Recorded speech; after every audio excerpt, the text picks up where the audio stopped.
예, 오늘 함께 나누실 하나님 말씀 히브리서 2장 5절에서 9절까지의 말씀입니다. 영광과 존귀로 관쓰신 우월하신 그리스도라는 제목으로 오늘 히브리서 말씀 7번째 시간 함께 말씀 나누기 원합니다. 저희는 지난 시간에 히브리서 2장 1절로 4절까지의 말씀을 살펴보면서 이 말씀이 갖는 의미는 삽입된 개념의 말씀이라고 살펴봤습니다. 그 이유는 히브리서 1장 전체를 통해서 예수님이 얼마나 탁월하신 분인가, 얼마나 우월하신 분인가, 그 탁월하시고 우월하신 분이라는 것을 증명하기 위해서 천사라는 영적인 주님의 피조물인 천사를 통해서 천사보다 탁월하다라는 것을 계속적으로 구약 성경을 통해서 증명하는 것을 살펴봤습니다. 그 이유가 있다면은 당시에 유대인들을 대상으로 해서 유대인 그리스도인들을 대상으로 해서 히브리서 말씀은 쓰여지고 증거되고 있는데 많은 유대인들이 그들이 하나님을 만나는 매개체와 그러한 그 하나님을 만날 수 있도록 그를 인도하는 존재가 바로 천사라고 믿었습니다. 실제로 보면 율법은 하나님께서 시내산 가운데 나타나셔서 직접 말씀을 주셨지만 그것을 전달하는 과정 속에 누가 개입되고 있냐면 천사들이 개입되어 있습니다. 그래서 율법은 천사들에 의해서 주어졌다. 그러면서 무엇을 말씀하냐면 천사들에 의해서 받은 율법도 지키지 않으면 문제가 생기는데 엄청난 결과가 오는데 하나님께서 직접 주님께서 직접 말씀하신 걸 지키지 않으면 안 된다라는 그런 굉장히 강력한 구약 율법이 천사를 통해서 매개를 통해서 전해진 사건을 이야기하면서 그 말씀도 엄청나게 중요하다. 왜냐하면 그것도 하나님이 주신 말씀인데 천사가 그걸 전했음에도 불구하고 그것을 안 지키면 안 되는, 그래서 천사의 어떤 위치라는 것이 우리는 지금 이방 교회에서는 별로 그렇게 중요하게 생각하지 않습니다. 뭐 예수님 당연히 천사보다 높으신 분 당연히 알고 있죠. 그것을 왜 자꾸 반복하면서 그것을 강조하고 있는가? 그것은 이 히브리서 말씀 속에 예수님이 얼마나 탁월한 분인가, 우월한 분인가를 강조하는 하나의 비교법으로 쓰이고 있다는 것입니다. 실제로 성경에 나오는 많은 천사들을 우리가 보게 되는데 천사들이 한 명의 천사가 12만 명이 넘는 적군을 죽이기도 하고 한 명의 천사가 뭐 재앙을 일으키기도 하고 뭐 엄청나지 않습니까? 앞으로 일어날 요한계시록 상황을 보면 천사들이 다 재앙의 수종자들이 돼요. 그래서 천사들이 하나님의 이 주권적 역사의 마지막 심판의 수종자가 됩니다. 그래서 천사들이 다 나팔을 들고 나오지 않습니까? 천사들이 전부 다 대접을 들고 나오지 않습니까? 그런 천사들이 수종드는 가운데 이 땅에 마지막 심판이 쏟아진다고요. 그래서 심판의 대행자가 누군가? 하나님의 심판의 대행자는 예수님의 명령을 따라서 천사들이 하고 있어요. 천사들을 바라보는, 그런 천사를 바라보는 사도 요한이 얼마나 천사가 높게 느껴졌고 우월하게 느껴졌냐면 천사한테 절을 하려고 했습니다. 엎드려서 경배하려고 그래요. 그러니까 천사가 절대로 하지 마라. 나도 당신과 같은 종된 사람이다. 종된 존재다. 그러니까 나에게 절하지 말고 오직 하나님께만 경배하라. 굉장히 중요한 개념입니다. 저희는 천사가 안 보이기 때문에 천사 숭배가 없지만 천사를 보는 사람들은 천사 보는 것 그 자체가 기쁨이고 하나의 프라우드예요. 아, 내가 천사를 보고 있다. 천사가 함께하고 있다. 얼마나 큰 프라우드인지 모릅니다. 그런 천사라는 영적인 피조 세계의 존재와 예수님은 비교할 수 없는 분이다. 그래서 7가지에 걸쳐서 살펴봤습니다. 예수님이 어떤 분이신가? 하나님의 아들이고 상속자고 세계를 창조하셨고 그리고 하나님의 아들로서 맏아들로서 또 심판을 이끄시는 분이고 하나님의 보호자에 앉으실 분이고 주님 하나님 보호자 우편에 앉으실 분이고 이런 여러 가지 7가지를 살펴봤는데요. 그런 말씀, 예수 그리스도가 얼마나 탁월한 분인가의 말씀, 바로 그 생명의 구원의 말씀을 결코 놓치지 마라. 이 말씀을 빼앗기지 마라. 라는 것입니다. 그래서 이 큰 구원을 등한히 여기면 안 된다라는 경고 메시지가 바로 1절부터 4절까지의 말씀이었습니다. 그리고 오늘 5절부터는 바로 1장 14절의 천사들은 어떤 분들이냐면 바로 구속받을 사람들을 섬기라고 보내심을 받은 존재들이다. 어떻게 보면요, 여기서 이제 천사의 위치가 또 나타나고 있어요. 천사의 위치가 어디까지 나타나냐면 구속받은 존재들을 섬기는 존재다. 자, 섬기는 존재다. 이것은 뭐냐면 여러 가지 의미를 살펴봤습니다. 타락된 인간을 섬기는 천사 입장에서는 굉장히 괴로울 수도 있다. 그러나 하나님의 명령에 과연 천사는 순종할 수 있는가? 자기도 피조sek이라는 사실을 인식해야만 하고, 그리고 이 타락된 인생을 섬김으로 말미암아 천사의 마음 가운데 천국에는 타락된 존재가 없는데 바로 타락된 인간들을 구속받을 인간들을 섬김으로 말미암아 결국 그들을 섬기는 과정 속에 긍휼과 애정, 소위 말해서 그런 마음을 가질 수 있다는 것, 그 하나님의 마음을 이 천사들에게 알린다는 것, 천사의 입장에서 보면 그런 개념들이 있습니다. 그러나 더 궁극적으로는 결국 구속받은 백성을 하나님께서 원하시는 그런 영광스러운 자리까지로 높이기 위해서 사실은 목적은 천사들은 수종드는 자로 섬김을 보냄을 받은 사람들이다, 존재들이다 라는 것을 14절에서 끝을 맺고 있습니다. 그러면서 그럼 우리 인간, 이 구속받은 존재는 어떤 존재인가? 그 구속받은 존재에 대한 가치성에 대해서 오늘 5절부터 말씀이 나오고 있습니다. 5절부터 8절까지 말씀이 나오고요. 9절에서 오직 우리가 하면서 결국 이 인간에 대한 평가와 더불어서 본질적으로 인간의 가장 거룩하고 가장 아름답고 가장 존귀한 존재로 변화될 수 있는 가치가 어디 있는가? 그 가치는 바로 인간에게는 없고 바로 예수 그리스도에게서 인간의 바로 그 존귀한 가치성을 회복할 수밖에 없다라는 것을 강조합니다. 그래서 2장 9절은 2장 5절에서 8절까지의 내용들의 결론으로 9절이 나오고 있어요. 그런데 이 5절부터 나오는 내용을 보면 하나님이 우리가 말하는 바라고 말하면서 우리가 말하는 바 장차 올 세상을 천사들에게 복종하게 하심이 아니니라 라고 이렇게 시작을 하고 있습니다. 자, 이 천사에 관한 이야기를 하면서 계속적으로 이 천사와 예수 그리스도의 관계를 계속 설명하기 위한 부연, 비교로서 천사가 등장하고 있는데 천사의 존재를 다시 한번 확인시켜 줍니다. 구속받은 사람들을 돕기에 섬기라고 보냈는데 이 천사는 장차 올 세상에 천사들에게 그 세상이 복종하게 하시지 않았다라는 것입니다. 천사들에게 장차 올 세상을 복종하게 하시지 않았다. 그 뭐냐면은 장차 올 세상의 룰러, 장차 올 세상의 통치자는 누군가? 그것은 천사가 아니라는 겁니다. 천사에 의해서 장차 올 세상이 복종되는 세상이 아니라는 것입니다. 그러면 장차 올 세상에 복종되어지는 그 장차 올 세상이 복종하는 대상이 누군가? 그 복종하는 대상은요, 다른 누구가 아니라 6절 보면 그러나 누구인가가 어디에서 증언하여 이르되 사람이 무엇이기에 주께서 그를 생각하시며 인자가 무엇이기에 주께서 저를 돌보시나이까?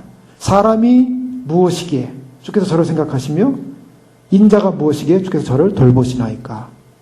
여기에 천사가 아니라 누가 지금 나오고 있냐면 갑자기 천사가 아니라 6절부터 사람이 나와요. 근데 이 사람이라는 존재는 예수님을 말하고 있지 않습니다, 지금. 사람을 말하고 있어요. 근데 그 사람이 14절에 뭐로 나오고 있습니까? 구속받을 후사. 구원받을 상속자가 바로 사람이에요. 예수 그리스도 안에 그 구원받은 백성이 우리인데 우리가 무엇이길래 주님께서 우리를 생각하시고 인자라는 이 말은 두 가지 의미가 있습니다. 예수님을 최종적으로 상징할 수도 있지만 그러나 여기서 보여낸다는 것은 서로 이 소위 말해서 같은 동행구예요. 사람이 무엇이기에 주께서 저를 생각하시며 인자가 무엇이기에 주께서 저를 돌보시나이까? 같은 문구인데 그냥 단어만 다른 단어를 쓴 거예요. 사람이 무엇이길래 인자가 무엇이길래 이런 표현을 하고 있는 것입니다. 이것을 봐서 앞으로 올 세상은 누가 통치하느냐? 천사가 통치하는 것이 아니라 사람이 통치한다는 개념을 담고 있습니다. 여기서 우리가 좀 더 놀랍게 됩니다. 천사들이 존재하는 목적이 처음에는 예수님과 비교되는 어떤 높은 존재로만 생각을 했는데 또 지나고 보니까 예수님께서 보좌에 앉으셔서 구속받을 상속자들을 후사들을 도우라라고 보냄을 파송을 받은 존재였고 거기서 끝나는 것이 아니라 장차 올 세상에는 누가 통치하고 있냐면 천사들이 통치하는 것이 아니라 사람이 통치한다는 그런 개념을 갖기 시작했다는 거예요. 천사들은 통치 개념에 들어가지 않는다는 것을 볼 수가 있습니다. 여기서 하나님이 우리 인간을 얼마나 위대하게 창조했는가를 우리는 딱 감을 잡을 수가 있는 것입니다. 하나님이 인간을 창조할 때 인간을 그냥 대충 이 땅의 피조세 가운데 하나로 만들어가지고 그냥 없애버릴 그런 존재로 만든 것이 아니라 바로 예수 그리스도가 통치할 때 그 통치의 보좌에 함께 앉아서 통치할 존재로서 우리를 만드셨다는 것입니다. 아멘. 영광스러운 존재들입니다. 아멘. 사람이라는 것은 영광스러운 존재예요. 그냥 가벼운 존재가 아니라는 것입니다. 그런데 오늘 이 천사를 비교하는 이유 가운데는 천사들에게서 복종하는 것이 아니라 라고 하는데, 이 천사에 관한 이야기를 하는 이유가 뭐냐면 우리가 말하는 바, 5절에 우리가 말하는 바 장차 올 세상은 천사들에게 복종하게 하심이 아니다. 이것은 뭔가 전제하고 있어요. 우리가 말하는 바, 누가 말하고 있습니까? 지금 유대인 그리스도인들을 말하고 있는 거예요. 또 유대인 사회에서 말하고 있는 내용들입니다. 성경에 나와 있지 않지만 유대인들이 지금 그 당시에 무슨 얘기를 하고 있었냐면, 사해사본이라고 이사야서가 이사야 53장, 예수님의 그 예언된 그 고난에 예언된 것이 발견된 아주 권위 있는 사본이 있습니다. 구약 사본. 그것이 그 양치기가 양을 치러다가 어느 큰 산에 굴이 있는데 양들이 거기 있는 줄 알고 양 찾으러 들어갔다가 거기서 항아리에 담겨져 있는 사해사본을 발견하게 됐어요. 근데 그 사해사본은 아주 역사적으로 굉장히 중요한 의미를 두고 있습니다. 그 사해사본이 소위 말해서 구약 성경은 원본이 어딘지 몰라요. 그러나 사람들이, 서기관들이 그것을 계속 필사를 했어요. 계속 그것을 똑같이 카피를 했습니다. 카피 머신이 없었기 때문에 그냥 그것을 보고 그대로 적었어요. 그리고 서기관들은 어떤 일을 했냐면 성경을 외워야만 했습니다. 그래서 성경을 줄줄줄 노래로 외웁니다. 외우면서 그것을 이렇게 필사를 하게 돼 있어요. 근데 그 필사한 것이 한 개가 아니라 여러 개입니다. 그래서 이 서기관이 필사하고 저 서기관이 필사하고 그래서 이 사본들이 많이 여러 곳에 발견이 되는 거예요. 근데 이것을 필사한 시점에 따라, 예를 들면 더 오래 갈수록 원본에 가깝겠죠. 그리고 늦게 올수록 원본에서 좀 멀어질 수 있습니다. 그래서 저희가 무슨 얘기하냐면, 제가 등대교회 때 한번 그런 설교했는데, 성경이 원본에 어느 것이 가깝냐 안 가깝냐를 판단하는 1차 기준이 있습니다. 1차 기준이 뭐냐면 길이에요. 길이. 뭐냐면 사람도 어떤 상황이 딱 벌어졌는데 그 상황을 간단하게 이것이 사실입니다라고 사실을 딱 얘기했는데, 그 다음 사람이 가면 조금 뭐가 되냐면 그 사실을 좀 쉽게 하기 위해서 부연 설명을 합니다. 본인이 이해하는 걸 가지고 부연 설명을 해요. 그 다음 사람이 그걸 이해하기 위해서 또 부연 설명해요. 그래서 원본에서 점점 멀어질수록 부연 설명이 많아져요. 그래서 부연 설명이 많아지는 것 자체가 원본하고 좀 멀다.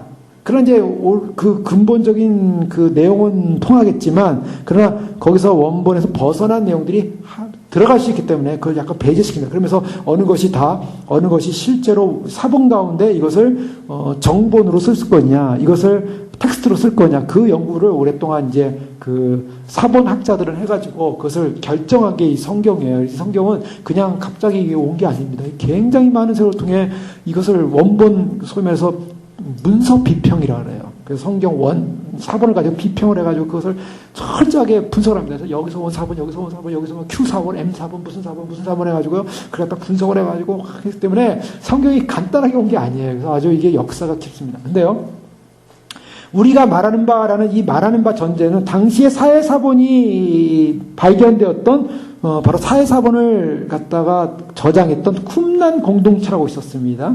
이 쿰란 공동체 사람들은 어떤 믿음을 갖고 있었냐면, 앞으로 메시아가 올 텐데 그 메시아는 왕과 제사장직을 함께 겸하는 메시아가 오는데 한 2명 정도 올 거라고 믿고 있었어요. 당시 유대 사회에서. 메시아를 지금도 이스라엘 기다리고 있지 않습니까? 유대인들은. 근데 지금 기다리는 유대인들은 메시아가 하나님의 아들을 기다리고 있잖아요. 하나님 그분이 직접 올 거라고 믿고 있어요. 그래서 지금 유대인들은 하나님 아버지 그분이 올 거라고 믿고 있어요. 또 아들을 믿지 못하고 있어요. 얼마나 불행한 일인지 몰라요. 그러니까 2000년 전에 예수님이 하나님의 아들로 와가지고 내가 그의 아들이다, 그와 나는 하나다 이러니까 사람들이 막 난리가 난 거예요. 신성 모독이다, 완전 이단자다, 이거는 인정할 수 없다. 그러니까 예수님의 권위를 보고서 예수님의 말씀을 따라야 되는데 예수님 믿을 수가 없었어요. 유대인들 사고 속에는. 하나님이 오는데 어떤 분이냐면, 당시에는 지금 하나님이 아니라 이 쿰란 공동체에서는 2명 정도의 메시아가 올 건데, 왕과 제사장직을 함께할 메시아가 오는데, 이 메시아는 천사장인 미가엘 천사장의 밑에 있는 사람이 올 거다라고 얘기했어요. 그래서 그렇게 믿고 있었더니 그들의 메시아가는요, 앞으로 메시아가 오는데 이스라엘을 로마로부터 해방시키고 우리를 제사장 임무로서 감당해야 될, 그래서 이스라엘의 그런 예루살렘에 더 이상 고통과 압박이 없고 의와 평화가 있는 통치할 수 있는 왕이 오는데, 그 왕은 바로 미가엘 바로 밑에 있는 천사장 바로 밑에 있는 사람이다, 이렇게 믿고 있었다는 거예요. 그러니까 여기 이 말씀 5절에 보십시오. 하나님이 우리가 말하는 바 장차 올 세상을 미가엘 천사상 밑에 있는 메시아 둘이 와서 통치하는 것이 아니라 천사들에게 복종하게 하심이 아니라, 즉 미가엘 천사상 밑에서 통치되어지는 것이 아니라 라고 지금 말하고 있는 것입니다. 그들이 가졌던 전제 생각이 아니라 천사의 장에 의해서 통치되어지는 그러한 천사상 밑에 있는 어떠한 통치체제가 아니라 바로 누구냐면은 이제 그것이 9절에 나오는데 결론을 우리는 알 수 있어요. 결론은 뭐냐? 결론은 예수입니다. 예수님이 통치가 오는데 그 예수님의 통치를 가져오는 과정 속에 누가 통치에 동참하고 있냐면 바로 사람이라는 것입니다. 사람이 무엇이 간데 이것을 시편 8편의 말씀을 가지고 히브리 기자는 시편의 8편의 말씀을 인용하고 있습니다. 근데 6절에 보면 그러나 누구인가가 어디에서 증언하여 시편 8편이라고 말하고 있지는 않아요. 시편 8편에 증언하여 라고 말을 하고 있지 않고 누군가 증언했다라고 이런 식의 표현을 하고 있습니다. 장차 오는 세상, 이 장차 오는 세상이 어떤 세상인가? 이것은 메시아 왕국을 말하고 있죠. 그래서 그들이 기다렸던 메시아 왕국 1장 6절에도 보면 또 그가 마다들을 이끌어 세상에 다시 들어오게 하실 때, 세상에 들어올 때, 마다들을 이끌어 세상에 들어올 때 뭐라 그랬습니까? 이게 지상재림을 말하고 있어요. 예수 그리스도께서 세상에 들어온다. 이 세상이라고 하는 것은 코스모스, 우주를 상징하는 게 아니고요. 그 다음에 아이온이라는 세대를 말하고 있지 않습니다. 시간의 개념이 아니고 또 우주의 개념도 아니고 이것은 개념이 뭐냐면 땅을 말해요. 땅. 거할 수 있는 땅, 장소의 개념으로 쓰이고 있어요. 오이쿠메네라는 말을 쓰고 있는데 이 세상이라는 말이 보통 우리가 세대, 이 세대가 앞으로 오는 세대라고 할 때는 아이온이라는 말을 쓰고 있습니다. 그래서 the age to come 하면은 오는 세대, 예수님이 가져오는 세대, 예수님이 가져오는 그런 시간, 나라 할 때는 아이온이라는 말을 쓰고 있고요. 하나님이 세상을 창조하셨을 때 세상이라고 할 때는 코스모스입니다. 우주 전체를 말해요. 이 세상 전체. 근데 헬라어에서는 바로 우리가 살고 있는 이 땅, 거할 수 있는 땅의 개념을 말할 때는 바로 이 말을 쓰고 있어요. 오늘 이 히브리서 쓰이는 장차 올 세상이라는 말은 바로 이 땅의 개념을 말하고 있습니다. 이것은 무엇을 말하냐면 예수님께서 이 땅에 오셔서 통치할, 즉 유대적 사고로서는 예루살렘에 메시아가 오셔서 감난산에 오셔서 이스라엘을 통치할 그때, 이것은 우리로 말하면 천년왕국의 시작입니다. 예수님께서 지상재림하셔서 천년왕국을 시작할 때 그 천년왕국은 완전한 다윗의 왕조를 잇는 의의 나라, 의의 통치, 죄와 사망, 죽음이 없고 죄가 없고 사단도 없고 예수님의 온전한 통치가 천년 동안 이루어지는 바로 시점을 말하고 있어요. 예수님께서 직접 땅에 거한다고요. 그래서 헬라어는 그를 구분하고 있습니다. 분명히 주님은 그냥 먼 우주 속에 오는 것이 아니라 또 어떤 시간 속에서만 오는 것이 아니라 실제로 이 땅, 거하는 땅으로 온다는 겁니다. 먼저 공중에 오셨다. 지금 이제 우리가 주님 오실 기다리고 있지 않습니까? 주님 오실 기다리는데 주님은 공중에 오실 것이고, 그 다음에 7년 동안 공중에서, 일단 상급 심판을 올라가면 상급 심판 받게 돼 있어요. 왜냐? 사도 바울도요, 예수님 앞에 이제 갈 날을 바라보면서, 그가 이제 주님 앞에 설 날을 바라보는데, 우리의 의로우신 심판장이 나에게 의의 면류관을 예비하신다라고 얘기하고 있어요. 바울도 자기가 이제 떠날 기약이 다가왔다라고 고백하면서 그가 의의 면류관을 받는데 의의 면류관은 누가 앞에서 받냐? 의로운 심판장 앞에서 받는다고 얘기하고 있어요. 우리가 휴거가 일어나면 거기 휴거가 일어날 때 상급을 받을 텐데 그 상급 받는 그 상급을 주시는 그분은 누군가? 물론 신랑이기도 합니다. 교회인 신부의 신랑이신 예수님이지만 그러나 우리 각자에게 상급을 주실 때는 바로 심판장으로 주시고 재판장으로 주시는 거예요.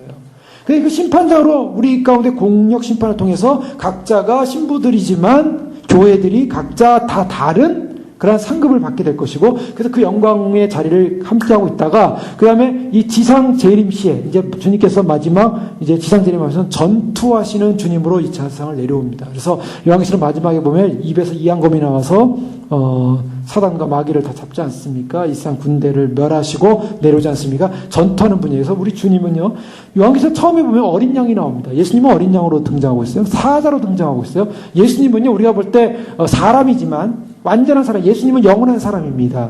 우리 같은 영원한 사람이에요. 왜요? 예수님께서는 인간이 되시기 전에는 인간이 아니셨어요. 하나님과 존재하고 있다는 그냥 하나님의 아들로서 존재하고 계셨어요. 그런데 그분이 인간으로 내려오셨어요. 그리고 인간으로 사셨어요. 그리고 인간으로 죽으셨어요. 그리고 인간으로 부활하셨어요. 인간으로 승천하셨어요. 너희 모습, 이 본 모습 그대로 오시리라. 인간으로 다시 오세요. 예수님은요, 영원한 인간이세요. 그러니까 영원한 인성을 가지신 분이에요. 우리가 처음 가면 놀랄 게 뭐냐면은 예수님께서 우리와 똑같은 인간이시라는 거예요. 근데 천국에 우리와 똑같은 인간으로서 창세전부터 계셨다가 죽었다가 부활하시고 그 다음에 지금도 존재하고 계시고 앞으로 영원히 존재하는 분은 예수님 한 분인 거예요. 근데 우리는 창세전에 존재하지 않았지만 창세전에 택함을 받아가지고 지금 이 시대에 태어나가지고 인간으로 살다가 예수님을 믿게 되고 거듭나지고 그래서 예수님 안에서 우리가 그 구원의 소망을 갖고 있다가 주님 오실 때 주님 앞에 들림받아서 주님 앞에 들림받아서 우리가 주님 나라에 딱 가면 누구랑 같은 모습, 예수님과 같은 형상으로 변화된다는 거예요. 사도 바울이 그걸 보고 기가 막혔던 거예요. 어마어마한 비밀이고 어마어마한 사건이에요. 우리가 예수님과 같은 형상. 그러니까 천사는 인간이 돼본 적이 없어요. 천사는 인간이 아니에요. 피조세계 가운데 하나님의 아들인 그분이 천사로 변한 것이 아니라 인간이 되셔가지고 인간으로 말미암아 인간의 죄성을 다 짊어지시고 십자가에 못 박으신 다음에 인간으로서 올라가신 거예요. 인간으로 존재하고 계세요. 그러나 주님은 인간이시지만 하나님이세요. 그 때문에 어린 양의 모습을 갖기도 하고 사자의 모습을 갖기도 하고 또 나중에 내려올 때는 심판장의 모습을 갖고 내려오십니다. 이와 같은 모습들로 예수님께서 존재하고 계신데요. 어쨌든 우리의 존재가 어떤 존재냐?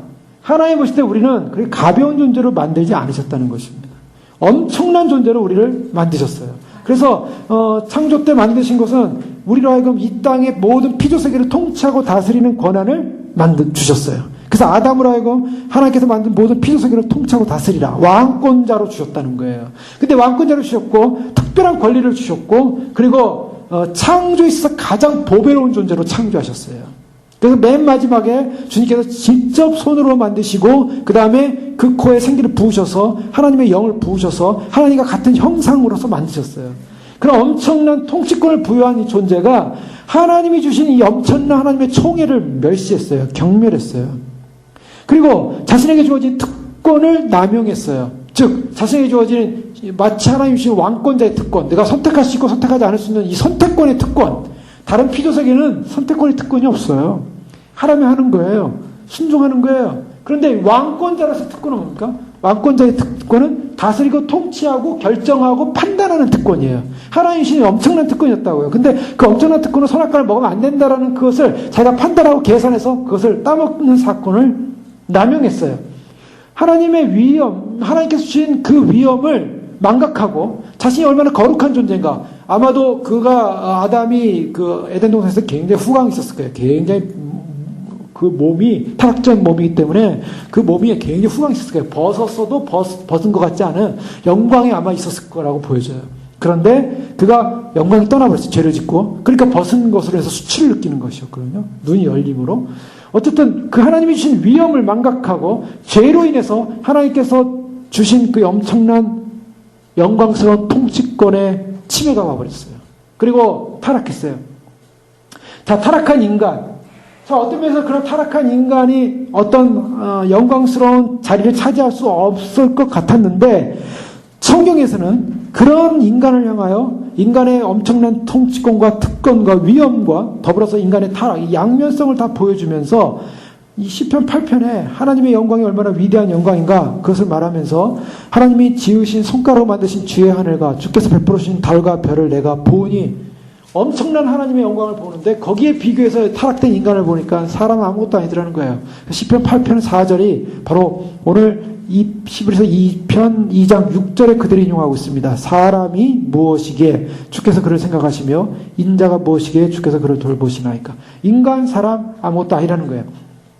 자, 앞으로 올 세상에 바로 예수님께서 통치자로서 이때 다시 오실 그때에 사람은 어떤 존재인가. 주님께서 바로 그런 영광스러운 통치권자로서 만들었던 그런 그 자리를 다시 회복시키셔서 주님과 함께 통치하시는 권한을 주시겠다라는 것이 히브리서의 메시지예요. 자, 새롭게 되는 세상. 마태복음 19장 28절에 보면 예수께서 가라사대 내가 진실로 너에게 이르노니 세상이 새롭게 되어 인자가 자기 영광의 보좌에 앉을 때 나를 쫓는 너희도 12보좌에 앉아 이스라엘 12지파를 심판하리라. 여기 보면 예수님께서 새롭게 세상이 새롭게 될 때 바로 이 세상이라는 것은 바로 주님께서 통치하시는 바로 천년왕국의 개념이 들어와 있습니다. 1차적으로 인자가 자기 영광의 보좌에 앉을 때 나를 쫓는 너희도 12보좌에 함께 앉겠다. 천사들 보고 앉겠다고 얘기하지 않습니다. 성경에는 천사들이 함께 앉아서 통치할 거라고 절대 얘기하고 있지 않아요. 우리가 믿는 제자들이 12부자 앉을 것이다. 사람에게 그 기회를 주어주고 사람이 받을 영광이에요. 앞으로 받을 영광. 그러면서 또 내 이름을 위하여 집이나 형제나 자매나 부모나 자식이나 전토를 벌인 자마다 여러 배를 받고 또 영생을 상속하리라. 거기서 이제 통치하는데 주님으로부터 주님께 희생하고 섬기고 주님을 위해 살았던 모든 주님이 목적이었던 인생은 거기서 영생을 상속하리라. 이 영생이라는 것은 어마어마한 축복의 상급입니다. 저는 영생을 상급이라고 얘기했어요. 사람들이요, 구원받는 걸 너무 쉽게 생각해요. 뭐 예수님만 믿으면 구원. 물론 예수님 믿으면 구원받는 길이 성경이 말하고 있어요. 그러나 그렇게 쉬운 것은 아니에요. 그렇게 쉬우면 얼마나 좋아요. 투쟁이 뭐가 있어요. 날마다 애쓸 필요가 있어요. 날마다 자기를 죽일 필요가 뭐가 있어요. 힘수가 있어도 뭐 달려갈 필요가 뭐가 있어요. 성경이 그런 거 하나도 말 다 빼야 돼요. 쉬우면. 요한복음 3장 16절 하나로서 예수님은 다 구원받은 사람이에요 하면은 다 빼버려요. 성경에 나오는 모든 노력, 모든 죄에 대한 위험, 함정, 그리고 자기를 변화시켜야 될 거, 자기를 죽여야 될 거, 모든 말씀 다 빼버려야 돼요. 거저가는 구원을 왜 걱정을 해요? 근데요, 많은 사람들이 그렇게, 다 성경에 나온 말씀들 다 빼버리고, 그냥 한 말씀 가지고 우리는 하나님의 사랑으로 구원받는다. 틀린 말은 아니에요. 하나님의 주권적 사랑으로 구원받습니다. 결론은. 그러나 주님께서 그렇게 간단한 길을 열어놓고 있지 않아요. 그래서 sanctify, 소위 말해서 거룩함에 이르라. 거룩함에 이르라는 말이 무엇입니까? 거룩하지 않고 나를 보지 못하리라. 예수님께서 왜 그런 말씀하셨어요? 그렇게 간단한 문제라면 그럼 예수 믿으면 다 거룩해졌습니까? 아니요. 절대 거룩하지 않은 걸 보거든요. 그러니까 사람들이요, 예수님 믿고도 자신이 마음껏 구원받으실 거라고 안심을 하고 있어요. 안심하면 좋죠. 더 이상 복잡하지 않으니까. 그리고 좀 더 노력 안 해도 되죠. 내가 구원받을 거라는 그런 안전보장이 되는데 뭘 걱정을 해요. 그냥 편하게 자기 자아를 절대 죽이지 않고, 자기 자존심 죽이지 않고, 자기 높여주고, 자기 세워주고, 인간 높여주고, 인간 대단하다 이렇게 해주면 그냥 어느 곳이나 좋은 거예요. 거기가 좋은 거예요. 나를 높여주는 것. 그래서 어디니까 내가 주님 앞에서 어떤 존재인가 분명히 인식하지 못하고 살아갈 때 사람들은 뭐냐면 항상 자기 높임이에요. 어디든지 자기 높아지면 좋은 것이에요. 그래서 오늘날 많은 사람들이 사실은 실수하는 게 뭐예요? 이지 빌리비즘이 바로 그거예요. 예수님만 믿으면 구원받습니다. 예수 믿으면 구원받으니까 당신은 훌륭하고 가치 있는 존재요. 굉장한 존재요. 대단한 존재요. 결국은 굉장한 존재예요. 결국은 대단한 존재가 돼요. 그런데 결국은 대단한 존재가 되기 위해서 뭐 하라고요? 형제나 자매나 부모나 자식이나 전토를 벌인 자마다. 버리는 게 율법주의입니까? 주님께서 버리면 율법주의라고 했어요? 아니요. 그거는 뭐냐? 부인하라는 거예요. 부인. 부인하면 뭘 해야 될까? 내 안에 공허하게 비인 것이 아니요. 이 부인한 자리에 누가 들어와? 예수 그리스도가 들어와야 돼요. 아멘. 예수님을 위해 산다는 것은요, 철저한 결단 없이는 안 되는 것입니다. 아멘. 그냥 슬렁슬렁 넘어가는 것이 예수님 믿는 게 아니에요. 예수님은 대단한 결단이에요. 대단한 결정이에요. 그래서 쟁기를 들고 뒤를 돌아보면 내 나라에 합당치 않다. 나에게 합당치 않다. 주님 아주 단호하십니다. 저희가 주일날 살펴볼 텐데요. 저희가 좀 더. 주님은 단호하세요. 아주 단호하세요. 이 단호한 명령 앞에 많은 사람들이 예수님을 먹을 거, 얻을 거, 자기를 편하게 할 거, 자기에게 도움될 거 쫓다가 주님께서 핵심으로 돌아오니까 다 돌아섰어요. 부자 청년, 예수님께 가서 자기가 인정받을 거 하고 높임받을 줄 알았는데 예수님께서 아주 핵심을 찔러요. 너는 너의 가장 중요하게 섬기는 그것, 네가 가장 소중하게 여기는 그것, 너의 왕으로 모신 그것을 버리고 나를 왕으로 모셔라. 그것이 뭐였어요? 부자에게는 돈이었어요. 그래서 너의 돈을 가난한 데에 나눠주고 와라! 라고 하니까 못 버렸어요. 못 버리니까 어떻게 해요? 예수님 떠나가는 거예요. 많은 사람들이요, 자기 것 절대 안 버리고 예수님 쉽게 쫓으려고 합니다. 그래서 사람들이요, 당신 거 절대로 안 버려도 돼. 당신 거 부인 안 해도 돼. 그리고 예수님만 쉽게 믿으면 구원받아. 거기가 좋은 거예요, 거기가. 그런데요, 아주 복음에 벗어났죠. 복음에 벗어났기 때문에, 진리에 벗어났기 때문에 내 나라에 합당치 않다. 주님이 오시는 날 내 나라에 합당치 않다 그랬을 때 할 말이 없는 것입니다. 왜요? 주님의 복음을 왜곡시켜놨기 때문에. 그래서 마지막 때 왜 교회들이 무너지고 왜 타락하고 있는가? 그것은 복음을 왜곡시켜 놨기 때문이에요. 그 복음이 왜곡됐기 때문이에요. 그래서 복음이 제대로 된 복음으로 가는 것이 사실은 외로운 길이에요. 그래서 좁은 문이에요. 좁은 문이기 때문에 많은 찾는 자가 적다 그랬어요. 많이 찾는 길 가면은 얼마나 편해요. 많이 찾는 길. 그래서 편하게 앉아있으면 다 구원받을 줄 알아요. 아니에요. 그곳에 바로 좁은 길을 가야 됩니다. 외치자 하면 사람들이 다 떠나기 시작할 거예요. 아마. 나를 만족시켜주는 곳을 향해 찾아가기 시작할 거예요. 그럼 어디로 갑니까? 기독교가 나를 만족시키지 않으면 천주교로 가고, 천주교가 나를 만족시키지 않으면 어디로 가요? 뭐 다른 이방 종교로 가는 거죠. 이슬람으로 가고, 이슬람이 나를 만족시키지 않으면 어디로 가요? 불교로 가요. 인간은요, 자기를 만족시키는 우상단지를 찾아다니는 거예요. 우리는요, 나를 만족시키는 우상단지가 아니라 나를 죽이고 나의 신은 오직 하나님 한 분이십니다. 바로 그것이 날마다 자기를 부인하고 십자가를 지고 주님을 쫓는 삶이에요. 주님은 그것이 바로 제자요, 그것이 구원받는 사람이라고 얘기하고 있어요. 그런데요, 우리가 예수님을 믿고 주님 안에서 구원의 상속자가 됐는데, 이 구원의 상속자는 누구냐? 사람이에요. 사람을 어떻게 했냐면, 구원의 상속자가 된 사람을 주님께서 인간이 무엇이길래 그렇게 높여놓으셨습니까? 인간이 무엇이길래 이렇게 생각하십니까? 라고 하시면 7절에 보면, 그를 잠시 동안 천사보다 못하게 하시며, 여기서 그를 잠시 동안 천사보다 못하게 했다. 두 가지 의미를 갖고 있습니다. 이 성경을 볼 때 항상 이 첫 번째 의미가 무엇인지, 그 다음에 영적인 의미가 무엇인지를 항상 볼 수 있어야 되죠.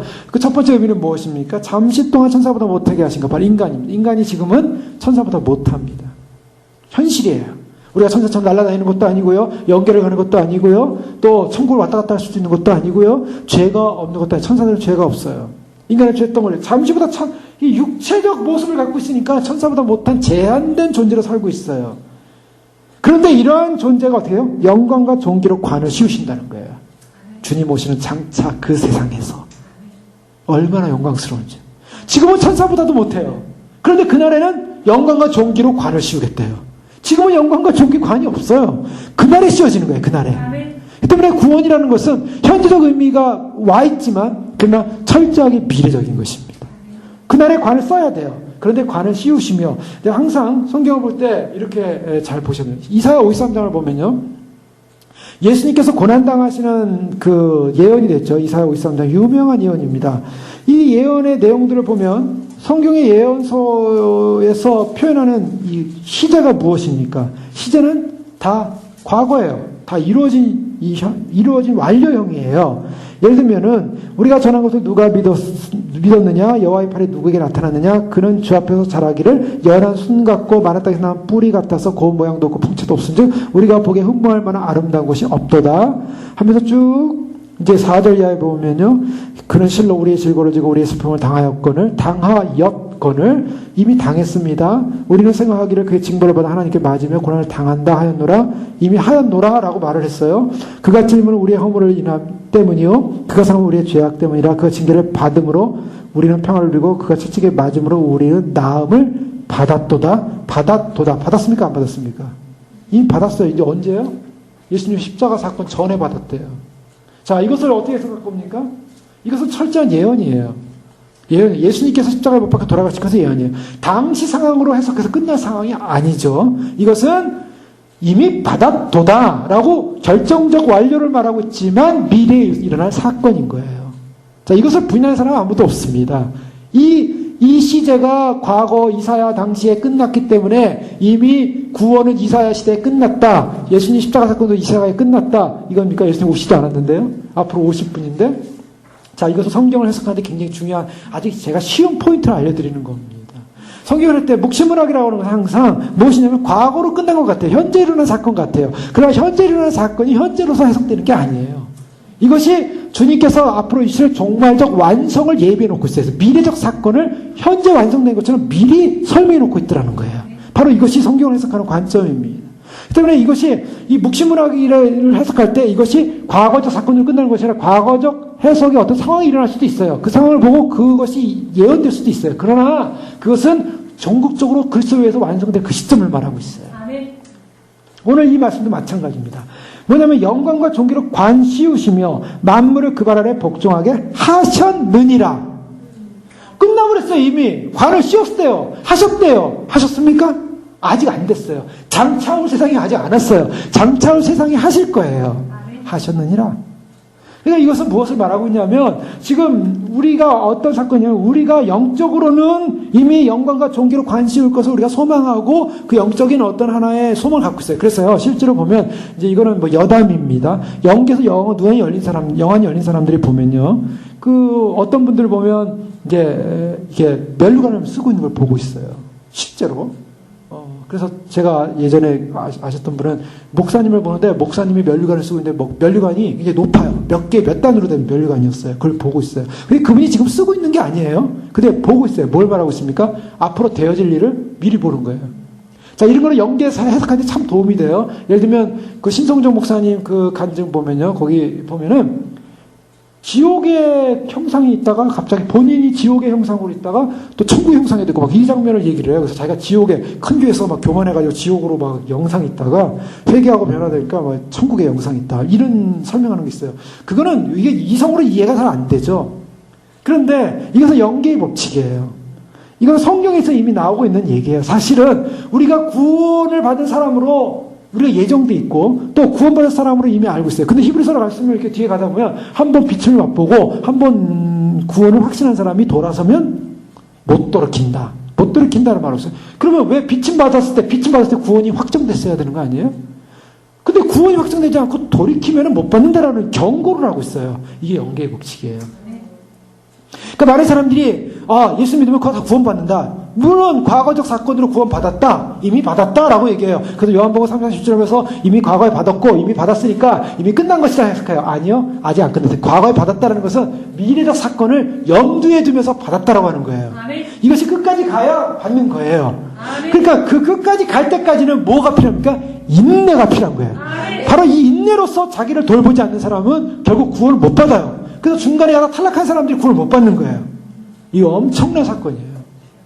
그래서 구원받는다는 사건은 사실은 쉬운 것이 아니에요. 그럼 이러면은 칼빈주의에서 벗어난다. 이것은 알미니아이다. 이제 신학적 문제를 저는 그런 신학적 문제는 얼마든지 얘기할 수 있어요. 칼빈주의 입장에서는요. 그것은 우리가 신이 아니에요. 우리가 하나님이 아니에요. 칼빈주의의 예정론은 결과예요. 구원받은 사람이 가진 결과예요. 구원받은 사람이 천국에 가보니까 내가 창세전에 예정돼 있었어요. 그거예요. 내가 지금 예수 믿었는데 내가 창세전에 예정돼 있다. 믿으시기 바랍니다. 근데 그 믿음으로 말미암아 나는 이제 앞으로 계속 갈 거다라고 착각하고 있으면 안 돼요. 나는 그것이 예정돼 있으니까 그 예정된 믿음을 갖고 끝까지 그 믿음을 가지고 끝까지 달려간 사람이 그 예정된 것이에요. 아멘. 그건 우리 편에서 해야 될 일이에요. 주님이 숙제로 남겨주신 일이에요. 그러나 그 사람을 택했냐 안 택했냐, 이 사람이 예정되냐 안 되냐, 선택했냐 안 했냐는 최종적인 하나님의 생명책이 있습니다. 아멘. 하나님의 생명책 이름이 있어도 지울 수 있다고 했어요. 요한계시록에 생명책의 이름이 흐리지 아니하리라. 무서운 말씀 아닙니까? 우리 생명책에 한번 이름이 들어가면 안 지워진다고 믿어요. 철필로 적히면 안 지워진다고 믿어요. 그런데 흐릴 수 있다고 성경은 말하고 있어요. 이 성경을 어떻게 해석할 거예요? 그는 영적인 의미로 해석하면서 그냥 경고하는 거다. 두려워. 합박하는 하나님께서 정말 너 똑바로 안 살면은 안 되니까 내가 겁주는 거다. 이렇게 해석할 거예요? 성경은 1차적으로 그렇게 영적으로 보는 게 아니에요. 문자적으로 먼저 보고 영적 의미로 넘어가죠. 성경에 다 그 법칙들이 다 숨겨져 있다고요. 그 법칙들을 우리가 이해할 때 우리의 신앙은 그래서 긴장인 것입니다. 그래서 때를 얻든지 못 얻든지 긴장해야 되고 힘써야 되고 노력해야 되고 우리가 믿은 확신을 드러내야 되는 거예요. 드러내야 돼. 그래서 드러낸다는 것은 우리가 그런 삶을 살아야 한다는 것입니다. 자, 오늘 말씀도 영광과 존귀로 관시었다. 만물을 그 발 아래 복종하게 하셨느니라. 이미 끝난 사건이에요. 그러나 이것이 아직 이루어지지 않았어요. 장차 올 세상이 이루어질 것입니다. 바로 이 미래적 사건을 미리 말씀하시는데 이 사람이 누구냐? 이 사람이 무엇이간대라는 이 사람은요. 에노시라는 말을 쓰고 있어요. 에노시라는 말은요. 연약하고 타락한 인생을 말하고 있어요. 이런 연약하고 타락한 인생, 이 인생이 어떻게 그런 영광스러운 존귀에 관을 쓰겠냐는 거예요. 이것이 바로 히브리 기자가 우리를 바라볼 때 너무나 인간을 바라볼 때 사람을 바라볼 때 이거는 너무나 질문을 던질 수밖에 없는 퀘스천이었어요. 천사가 봐도요. 도대체 자기보다 더 높은 랭크로 올라갈 수 있는 존재들이 아니에요. 도대체 하나님의 아들이 와서 죽어야 될 존재들이 아니라는 거예요. 그렇게 인간은 타락된 존재예요. 그런데 주님께서 우리를 그렇게 타락된 아무것도 아닌 사람, 육체인 인간, 아무것도 아닌 우리 죄성 가지고 있는 인간, 이 인간들을 위해서 주님이 오셨고 그리고 인간으로 오셔서 고통당하셨고 인간으로 오셔서 죽으셨어요. 잠시 죽음을 조금 맛본 게 아니에요. 우리 죽음은 주님께서 인간들은 죽음을 100% 맛본다면 주님은 죽음을 한 10%만 딱 맛만 보고 딱 깨어나신 게 아닙니다. 그래서 사람들은 부활을 믿기 어려우니까 졸도했다, 기절했다, 그래서 다시 깨어났다 이렇게 말하는데 주님은 그렇게 졸도하신 분이 아니에요. 죽으셨어요. 숨이 끊어지셨어요.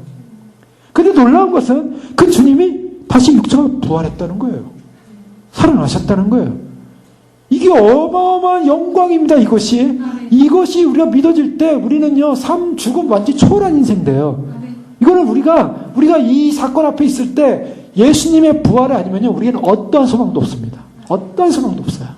근데 예수님의 부활이야말로 우리에게 영광스러운 소망입니다. 사나 죽으나 우리는 그리스도 안에서 산 존재예요. 그것이 바로 성경이 말하고 있는 거예요. 예수님이 살아셨기 때문에.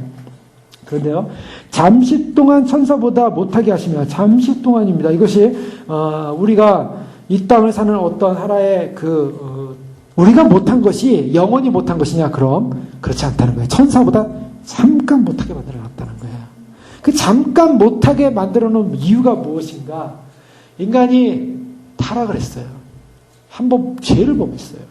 그러니까 하나님께서 인간으로 하여금 그 죄의 대가로 말미암아 육체가 힘들고 어려운 고생 가운데 살게 만드셨어요.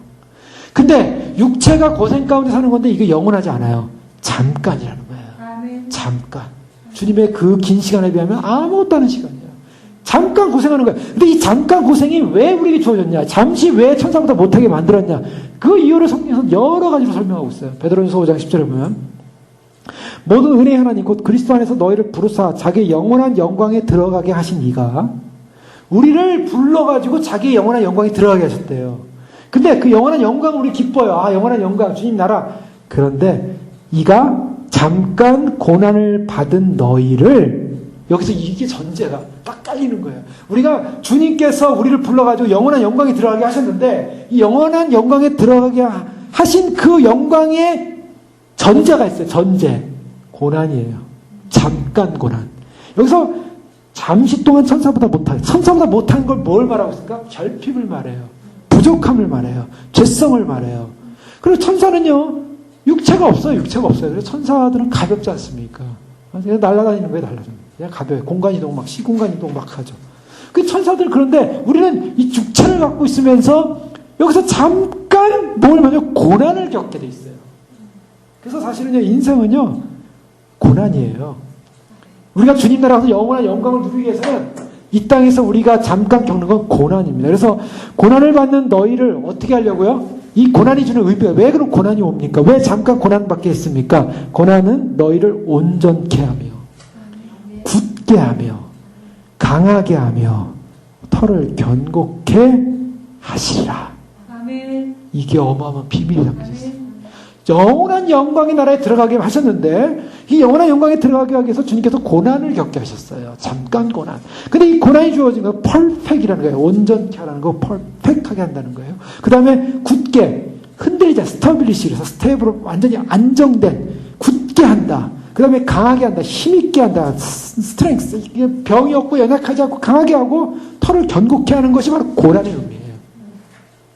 그러니까 주님께서 우리를 하여금 천사보다 약간 못하게 하신 이유가 뭐냐? 천사보다 못하게 하신 이유는 우리가 앞으로 얻을 영광스러운 영광에 들어가는데 그 영광스러운 영광에 들어갈 때 어떤 모습 갖게 하려고? 온전케 하려고, 굳게 하려고, 강하게 하려고, 털을 견고케 하시려고 우리를 고난 가운데 잠깐 들어가게 하신 줄 믿으시기 바랍니다. 그렇기 때문에 이 고난은요, 우리가 때로는 이 고난이 너무나 힘들고 어려웠어요. 그러나 이 고난이 힘들고 어렵지만 우리 항상 어떻게 해야 되냐면요, 결론이고요.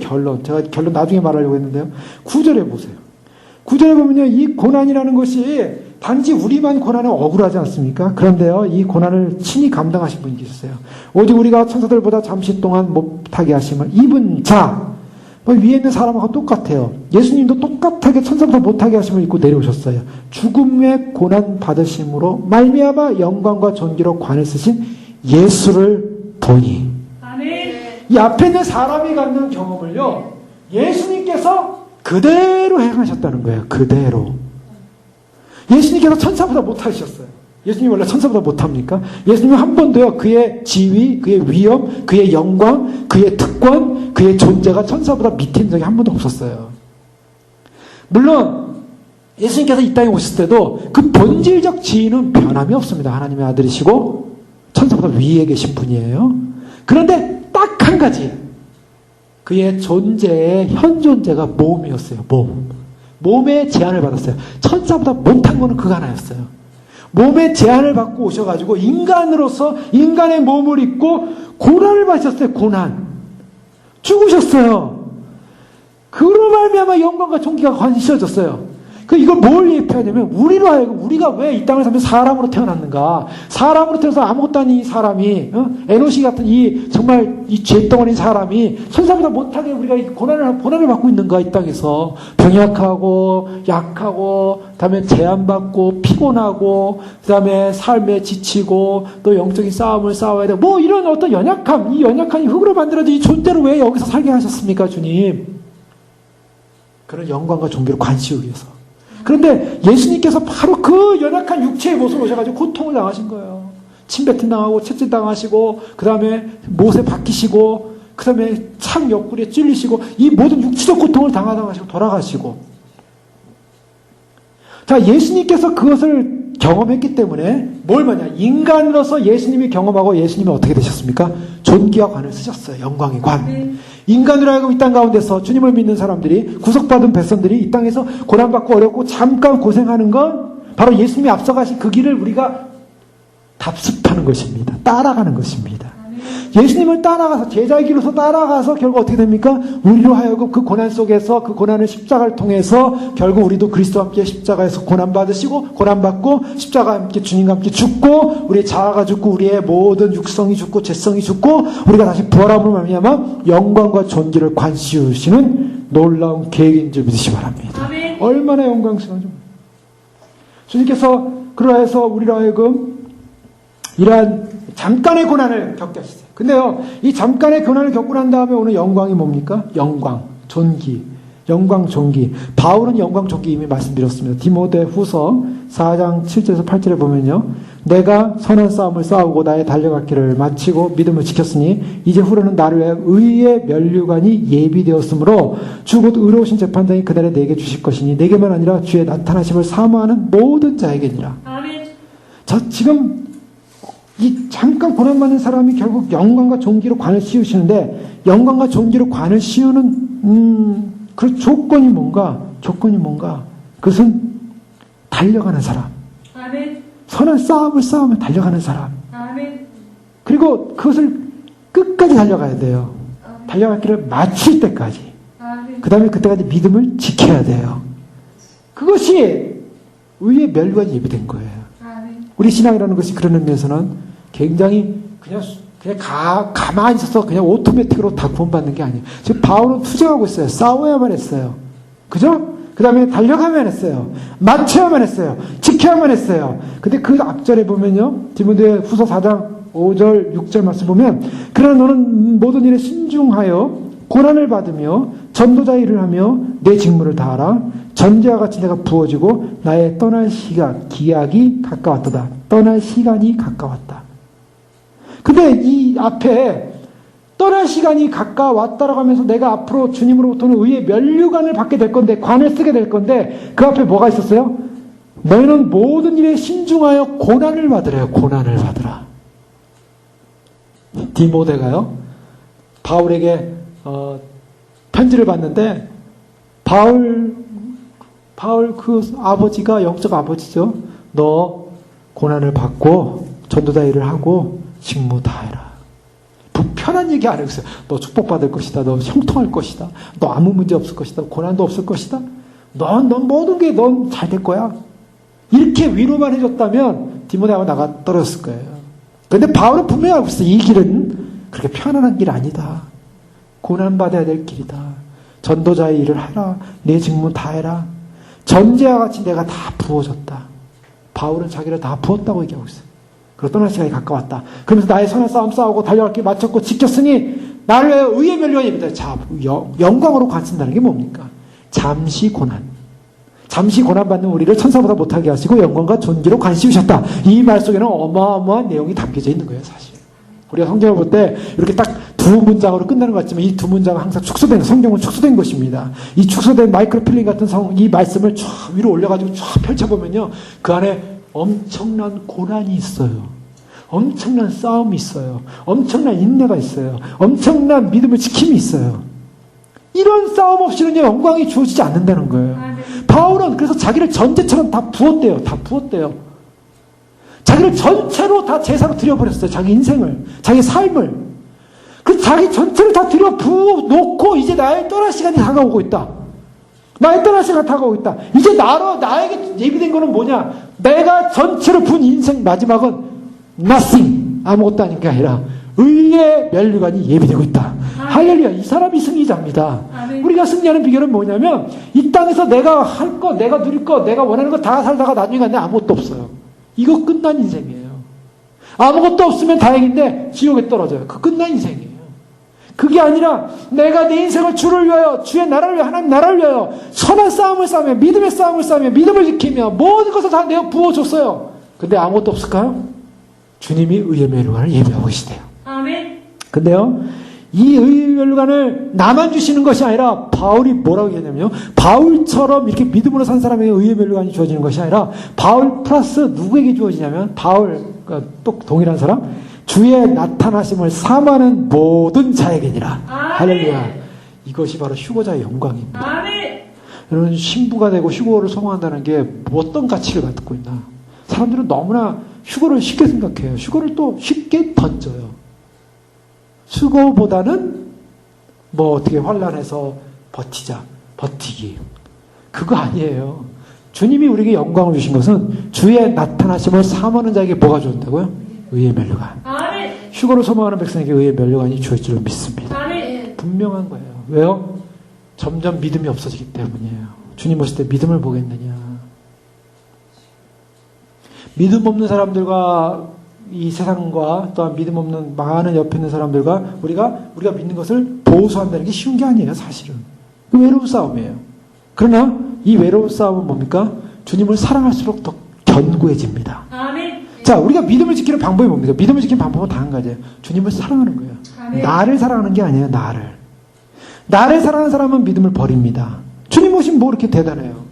별로 중요하지 않아요. 나만 좋으면 되는 거야. 내가 편하면 되는 거야. 내가 원하는 데 가고 내가 원하는 데 쉬고 내가 원하는 거 들으면 되는 거고 나를 위한 거 나를 위한 거. 나를 위한 거를 나를 위해서 하는 거예요. 그러나 주님의 메시지는 그렇지 않아요. 나를 위한 것이 아니라 주님을 사모하라 그랬어요. 주님을 기다리라 그랬어요. 주님을 갈망하라 그랬어요. 아멘. 주님께서 나에게 맡겨진 직무, 나에게 맡겨진 사명, 나에게 맡겨진 것. 그래서 그것을 위해서 고난이 올 때 할수록 고난의 길을 가는 겁니다. 아멘. 바로 그런 사람에게 의의 면류관이 주어지는 거예요. 자, 야고보서 1장 12절에 보면 시험을 참는 자는 복이 있도다. 이것을 옳다 인정하심을 받은 후에 시험을 참는 자는 복이 있도다. 옳다 인정하심을 받은 후에 주께서 자기를 사랑하는 자들에게 약속하신 생명의 면류관을 얻을 것임이니라. 아멘. 자기를 사랑하는 자들에게 생명을 면류관을 주신대요. 얼마나 감동스럽습니다. 우리가 주님을 사모하고 주님을 사모하고 주님을 사랑할수록 우리는 믿음을 지킬 수 있고 끝까지 이것을 싸울 수 있고 그래서 이 끝까지 싸움에서 반드시 승리하여 면류관을 받게 될 줄 믿습니다. 아멘. 그러면 주님을 사랑하는 사람은 생명의 면류관 받죠. 끝까지 주님 오실 준비하고 휴거를 소망했던 사람은 의의 면류관 받죠. 벌써 면류관이 2개가 예비되고 있는 거예요. 그래서 우리는 좀 더 우리의 마음을 좀 넓혀서 주님, 제가 주님 오실 때 휴거만을 소망하는 것이 아니라 주님 만나는 것을 소망하는 것이 아니라 이 싸움을 마친 후에는 이 싸움을 다한 후에는 주님 오시는 날 주님 면류관, 의의 면류관, 생명의 면류관 사모합니다. 사모합니다. 그것을 향해 놓치지 않게 하여 주시옵소서. 아멘. 그래서 달려가는 것입니다. 그 다음에 말씀해 보면은 이제 7절 말씀인 그와 8절 말씀 사이에 말씀이 빠져 있습니다. 시편 말씀해 보면 시편 8편 말씀에 보면 영화와 존귀로 관을 씌우셨나이다. 하고 시편 8편 6편에 보면 주의 손으로 만드신 것을 다스리게 하시고 만물을 그의 발 아래 두셨으니 7절 11서 2장 7절 8절 사이에 인용된 말씀 가운데 주의 손으로 만드신 것을 다스리게 하시고라는 말씀이 빠져 있어요. 근데 다른 성경 본문에는 또 이 말씀이 들어간 것도 있어요. 그러니까 이것은 아마 이제 이것을 기록하는 분들이 이제 깜빡하고 빠뜨렸을 것이고, 아, 이게 빠졌구나 하고서 어떤 사람은 넣은 거예요. 이런 문제는 있습니다. 그러나, 본문에 의하면, 시편의 오리지널 본문에 의하면 주의 손으로 만드신 것을 다스리게 하시고, 자, 주의 손으로 만드는 것을 다스리게, 누구에게 다스리게 했습니까? 지금 이 11서 2장 6절 이하에 보면 사람에게 다스린다고 그랬어요. 우리들에게 다스리게 하셨다 그랬어요. 자, 주의 만드신 것을 다스리게 하셨다. 누가 다스립니까? 사람이. 그런 성경이 어디 있습니까? 그런 성경이 있습니까? 라는 질문을 할 수가 있어요. 사람이 언제 주님 오시는 세상에 다스린다고 했습니까? 하나님이 다스리고 예수님만 다스리지 인간이 뭘 다스립니까? 이런 질문을 하는 분들에게 대답을 우리가 해줄 수 있어야죠. 다니엘서 7장 18절, 22절, 27절 이를 말씀해 보면 다니엘은요, 이 앞으로 이 유대 나라가 회복되면서 어떤 사건이 일어나냐면 다니엘 7장 18절에 보면 지극히 높으신 이의 성도들이 나라를 얻으리니 그 누름이 영원하고 영원하고 영원하리라. 자, 나라를 얻겠다고 말씀하고 있어요. 더 나아가서 22절에 보면 옛적부터 계신 이가 와서 이 지극히 높으신 이의 성도를 위하여 원한을 풀어주시고 때가 이름에 성도들이 나라를 얻었더라 라고 표현하고요. 27절 말씀에 보면 나라와 권세와 온 천하 나라들의 위세가 지극히 높으신 이의 거룩한 백성에게 붙임 바 되리라. 이 무슨 말씀입니까? 나라와 권세와 온 천하 나라들의 위세가 지극히 높으신 이의 거룩한 백성에게 붙임 바 되리라. 붙임 바 되리라. 이것은 무엇을 말하고 있냐면요. 바로 성민이 만국을 다스린다는 거예요. 정말 그럴까요? 정말 그럴까요? 요한계시록 2장 26절 보십시오. 요한계시록 2장 26절에 앞으로 어떤 축복이 주어지는가? 믿음으로 승리한 사람에게는. 두아디라 주님께서 주실 때 내가 올 때까지 굳게 잡으라. 26절 이기는 자와 끝까지 내 일을 지키는 그에게 만국을 다스리는 권세를 주리니. 아멘. 믿습니까? 아멘. 누구에게요? 이기는 그 사람에게. 아멘. 만국을 다스리는 권세가 줘요. 권위 왕이라는 거예요. 아멘. 통치자라는 거예요. 주님께서 우리라가 바로 이런 만국을 다스리는 권세를 바로 성민에게 주어지겠다. 바로 이것이 오늘 성경에서 히브리서 2장 7절에 사람에게 주어진 영광이 어느 정도냐. 영광과 존귀로 관만 씌워진 게 아니라 그것을 그냥 포업으로 쓴 게 아니에요. 그것은 왕관이에요. 왕관.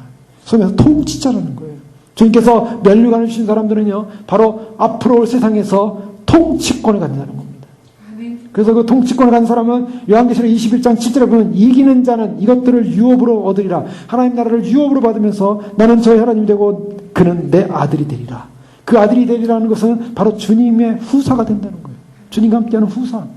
그래서 로마서 8장 17절에 자녀이면 또한 후사, 곧 하나님의 후사요. 그리스도와 함께한 후사니 우리가 그와 함께 영광을 받게 하여 고난도 함께 받아야 할 것이니라. 자, 이게 여기서 고난 모티브가 나와요. 고난. 이 고난이라는 잠시 동안 고난을 받는데 예수님도 고난을 받으셨다라고 말하고 있어요. 성경은요, 이 고난의 문제를 가벼이 넘어가지 않습니다. 히브리서에 나오는 예수님에 대한 인상, 예수님을 설명할 때 예수님은 어떤 분이셨는가를 얘기할 때 예수님은 대상이요, 또 예수님은 왕이요, 예수님은 또 선지자요, 이 같은 것을 얘기할 때 예수님의 내용을 할 때 예수님이 어떤 분이셨는가, 예수님이 이 땅에 인성을 입고 있는 이유가 뭐였는가, 왜 예수님은 인간으로 왔는가, 그 이유는 고난 때문에 왔어요. 자, 우리는 그 부분을 이해해야 됩니다. 예수님이 인간의 몸을 입고 있다는 것은 무슨 의미인가? 고난이 있었다는 거예요. 예수님은 사실 졸리시지도 않은 분이고 무소부지하시는 분이고 영원토록 동일하신 분 아니겠습니까? 그런데 그런 분이 인간의 결핍을 느끼는 거예요. 인간이 결핍, 배고픔을 느끼셨어요? 추위를 느끼셨어요? 피곤을 느끼셨어요?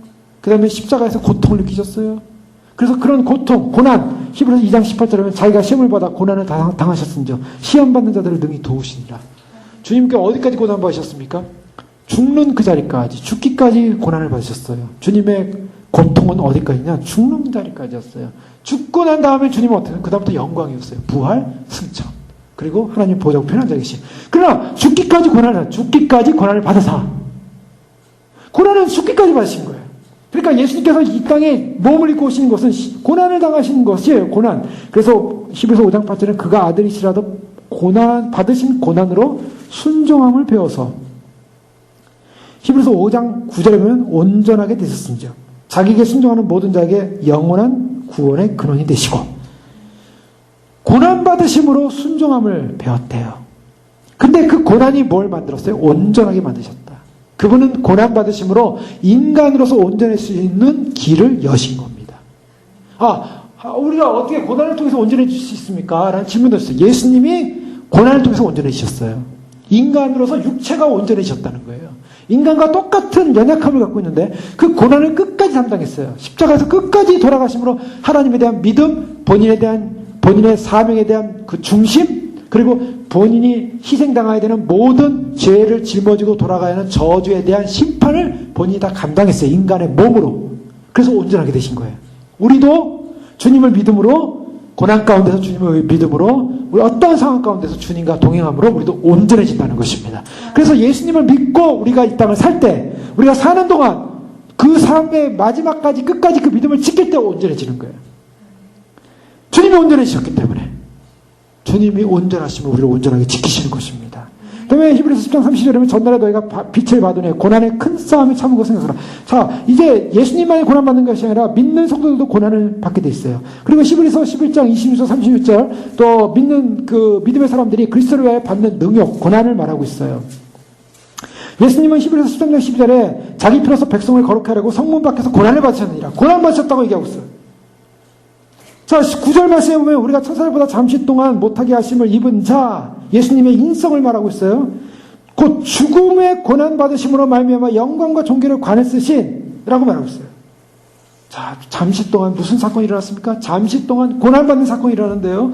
자, 예수님께서 이런 고난을 받으셨는데 우리도 잠시 동안 이 땅을 살면서 고난을 받음으로 아까 베드로가 말한 것처럼 우리를 온전케 하고 우리를 굳게 하고 우리를 참으로 정착시키고 안정시키고 참으로 강하게 하는 그런 놀라운 은혜의 역사. 그래서 완전케 되는 주님을 바라보게, 주님 안에 서게 하는 역사를 이루는데요.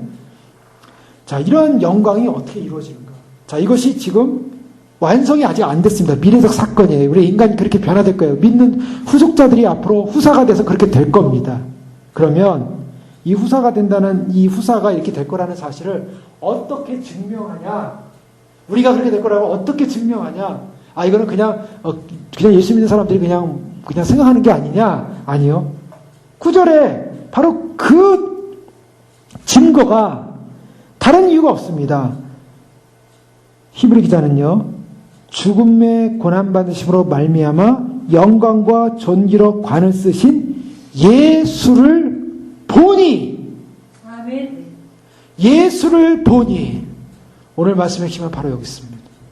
자, 우리가 정말 우리가 앞으로 어떤 존재가 될 것인가? 그것은 우리로서는 가망이 없어요. 우리 자신을 보면 희망이 없어요. 아무것도 아니에요. 우리 자신을 보면요, 늘 연약하고, 늘 부족하고, 늘 덩어리고, 이 육신의 몸을 입고 있는 건 잠시 고난받는 이 고난이라는 존재 자체가 그냥 우리의 어떤 그 형벌 같아요. 어떤 심판 같아요. 앞으로 우리에게는 영광이 없어 보일 것 같아요. 그런데요, 예수를 보니까 어떤 역사를 합니까? 예수님께서 이를 행하시면 하나님의 은혜로 말미암아 모든 사람을 위하여 죽음을 맛보려 하십니다. 하나님의 은혜로 말미암아 죽음을 맛보신 예수님을 본다는 거예요. 예수를 본다라는 것은요, 어떻게 보는가? 환상으로 보는 겁니까? 신비로운 꿈으로 보라는 겁니까? 상상력으로 보라는 겁니까? 아니요, 예수를 본다는 것은 믿음으로 보라는 것입니다. 아멘. 아브라함은요, 나의 때 볼 것을 즐거워했다고 했습니다. 요한복음 8장 56절에 예수님께서, 예수님이 자신을 향하여 아브라함이 내 때를 볼 것을 보고 즐거워했대요. 아브라함이 어떻게 예수님을 볼 수 있었어요? 아브라함이 예수님 볼 수 없었어요. 그 당시에. 그런데 내 때를 보고 즐거워했대요. 그건 뭐냐? 믿음의 눈으로 지금 하나님의 때, 영광스러운 믿음의 때를 본 거예요. 믿음을 가진 존재였기 때문에 믿음으로 구원받는 사건, 믿음으로 의롭게 칭함받는 사건을 예수 그리스도의 때에 이루어질 거라는 것을 믿음으로 보고 있었다는 거예요. 자, 이것이 바로 놀라운 사건입니다. 우리가 예수님을 바라볼 때 우리가 정말 진정 참 백성인가 아닌가 우리가 알 수 있는 비결은 우리가 예수님을 바라보는 것이 정말 기쁘고 즐거운 일인가? 예수님은 우리가 소망하는 것이 기쁘고 즐거운 것인가? 예수를 바라보니 얼마나 기쁘고 즐거운 것인가? 예, 예수를 보니. 근데 여기서요, 좀 약간 우리가 당황스러운 표현이 나옵니다. 예수를 보니. 히브리서에서는 이런 표현을 많이 쓰고 있는데요. 예수를 본다라는 이 예수, 사실 성경에서는 예수라는 말을 그냥 단독적으로 쓰질 않습니다. 우리가 서신서를 보거나 다른 데를 보면요, 예수라는 말만 쓰지 않아요. 보통 예수님에 대한 반발자, 예수님을 무시하는 사람, 또 예수님의 원수들은 예수라는 말, 예수 할 때요, 그 예수라는 말은 뭐냐면 예수님을 무시하는 말이에요. 약간 예수님을 낮추는 말입니다. 그래서 그 예수라는 용어 자체를 쓸 때는 예수만이라는 용어 자체를 쓸 때는 낮추는 용어예요. 성경 어디서도요. 예수님과 항상 동행하는 단어들이 있어요. 예수, 그리스도, 주, 예수. 예수, 주, 그리스도예요. 그러니까 예수라는 말을 단독적으로 거의 안 써요. 그런데 오늘 이 예수를 보니라고 했어요. 예수를 보니라는 이 말은요. 바로 예수님의 인성을 입고 낮아지신 모습이다라는 것을 강조하고 있어요. 예수님의 낮아지신 바로 그 인성을 모습을 보니 바로 십자가 앞에 돌아가시는 그런 모습이다. 그래서 고린도전서 1장 3절에 보면 주 예수 그리스도를 쫓아 그리스도 예수 안에서 너희가 모든 은사의 부족함이 없이 우리 주 예수 그리스도의 나타나심을 기다립니다. 우리 주 예수 그리스도의 나타나심을 기다립니다. 주께서 너희를 우리 주 예수 그리스도의 날에 책망할 것이 없는 대로 끝까지 경고케 하시리라. 너희를 불러 그의 아들 예수 그리스도 우리 주로 더불어 교제케 하신 하나님을 믿으시다. 형제들아, 내가 우리 주 예수 그리스도의 이름으로 너희를 권하노니 다 같은 말을 하고 너희 가운데 분쟁이 없이 하고 같은 마음과 같은 뜻으로 온전히 합하라. 주 예수 그리스도. 그 예수 그리스도를 말미암아 우리를 거룩하게 하고 소망 있게 하신다고 말하고 있습니다. 그 예수님을 어떻게 하라고요? 히브리서는 그리스도를 보라. 보니, 자, 히브리 3장 1절에 뭐라고 말하고 있습니까? 3장 1절에 보시면, 그러므로 함께 하늘의 부르심을 받은 거룩한 형제들아, 우리가 믿는 도리의 사도시며 대제사장이신, 히브리서는요, 특히 유대인들을 대상으로 썼기 때문에 대제사장, 유대 율법과 많이 연관되어 있죠? 대제사장이신 예수를 깊이 생각하라. 대제사장 예수님을 생각하라. 예수님 바라보라 그랬어요. 보니 생각하라. 히브리서 4장 14절에 보니까 그러므로 우리에게 큰 대제사장이 있으니 승천하신 자 곧 하나님의 아들 예수시라. 우리가 믿는 도리를 굳게 잡을지어다. 하나님의 아들 예수님 바로 그분을 굳게 잡으라라고 말하고 있어요. 바라보라, 생각하라, 굳게 잡으라. 또한 우리 그리로 앞서가신 예수께서 히브리서 6장 20절에 보면 멜기세덱의 반차를 쫓아 영원한 대제사장이 되셨다. 영원한 대제사장이다. 우리 앞서가신 분, 폴 런너라 그러는데 우리의 앞장서서 가신 바로 예수님, 영원의 닭처럼 우리의 앞장서서 가신 그분을 바라봐라. 히브리서 4장 7장 22절에 이와 같이 예수님은 더 좋은 언약의 보증이 되셨다. 또 예수의 피를 힘입어 성소에 들어갈 담력을 얻게 되었다.